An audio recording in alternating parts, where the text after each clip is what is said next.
Hello, church. Just so much to be thankful for this morning as I reflect on the weekend we've had. First of all, just want to thank everyone who came out to help us unload pumpkins. It was great to have so many young people there and so many people in my age bracket there. And I was really grateful for that. It just went well. We're grateful for Jen's leadership in that and for everybody who has signed up to serve this community-wide event where we give ourselves away. So just thank you. I also want to thank Pastor Jason for preaching yesterday. It was an exceptional sermon. The backstory is that last week I had one of those weeks that I knew was coming at some point where I was just going to be filled with conference obligations and appointments and vineyard and blah, blah, blah, blah, blah. But last week, Jason stepped up and offered to preach to buy me a week of time, and I'm super grateful to him, and what a great word he had. So here we are at the back end of 1 Peter chapter 5, and what I want to say to everybody is that sometimes we can get reading fatigue when we're reading books of the Bible.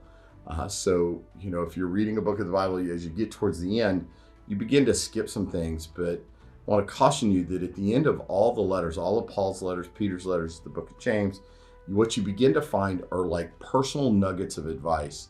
And this is what we experienced last week as Peter addressed the elders of the church. And so we're going to find that he turns his attention towards the younger ones in verse 5.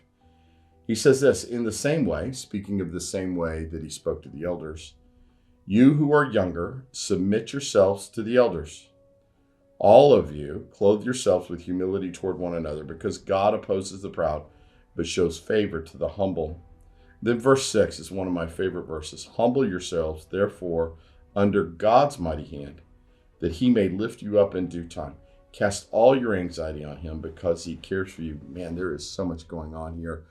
Can I tell you that when I was in my 20s, I had accomplished and achieved a great deal, and I don't know that Dee Dee or anybody in my close circle would have said that humility described who I was.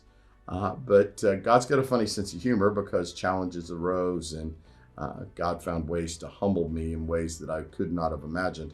But I think it is a temptation when you're young to, as you want to lead with confidence. We saw yesterday, Elena Day prayed from the pulpit and just a great voice of boldness and confidence. And I love that. And I think when you're young, you are trying to live your faith out with confidence, but sometimes it can come across as arrogance. And so there's always this fine line between confidence and arrogance. And so I think we have to be on guard, which is why the Bible talks so much about humility, right? So what I love about this is that right after he tells the young people, listen, submit yourselves, which we have all preached and discussed. It's hard to do. It's hard to accept Jesus as Lord, but submit yourselves. He turns his attention and says, hey, don't think you're off the hook, because he says, all of you, clothe yourselves with humility and be righteous towards one another. I love that it just feels like he's being very specific. And then he says, no, we're all in the same boat. Every one of us ought to be clothing ourselves with humility. And really, that's what we ought to be doing. And it gets to that last verse that I love so much in verse 6. Humble yourselves, therefore, under God's mighty hand. So let me say this to you, is that when you humble yourself, it's not something you do, right? It's something that Christ does in you. And you do it to serve Christ and our Heavenly Father. Right, so my humility comes from understanding that I don't need to be humble before Dee Dee. I need to be humble before Jesus. If I'm humble before Jesus, then what happens next is my humility towards Dee Dee is very real. And so this is the way it happens, is that you do this not for the sake of yourself, not for the sake of somebody else. You don't humble yourself in order to get a merit badge or some sort of heaven pen or any of those kind of things. You humble yourselves in the presence of a holy God who saved you and rescued you and then called you into an abundant life where your gifts are for others, right? And you can't use your gifts for others if you're all wrapped up in arrogance and overconfidence and self-pride and all those things. So it just reminds us that in that last verse, verse 7, it says, cast all your anxieties on him because he cares for you. And so I think one of the great hurdles to being humble is the fact that our lives are filled with anxious moments and worries and concerns.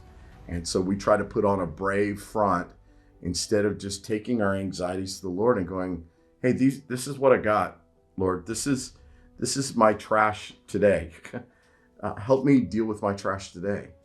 And so if we would learn to do that, to cast our anxieties upon him, and then also submit in humility, man, just going to tell you, life has been better for me when I do that really, really well than it is when I don't do it at all. And so I just want to encourage you with that word. It's a great word for us. I hope you'll marinate it in it all week. I hope you'll pray around what it looks like for you specifically to be humble. Church, we got a lot going on in the calendar in the fall. And so know that I love you and I am grateful for you. See you next week.